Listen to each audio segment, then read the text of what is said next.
Last వీడియోలో hysteroscopy అంటే ఏమిటి, అది ఎవరికి చేస్తారు అనే విషయాల గురించి తెలుసుకున్నాం. ఇప్పుడు హిస్ట్రోస్కోపీ గురించి చాలా ఉమెన్ కి ఉండే కామన్ డౌట్స్ గురించి తెలుసుకుందాం.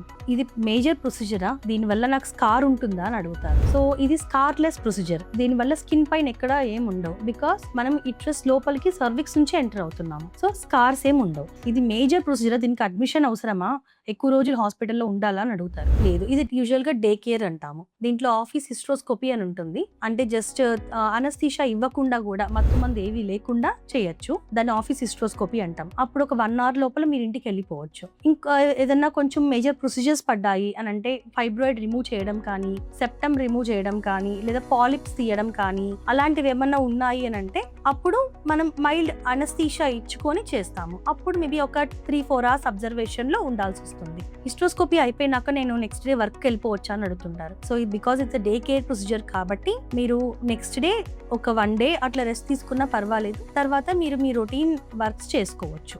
దీనివల్ల నాకు ఏదైనా సైడ్ ఎఫెక్ట్స్ ఉంటాయా అంటారు. హిస్ట్రోస్కోపీ వల్ల యూజువల్ గా సైడ్ ఎఫెక్ట్స్ ఉండవు.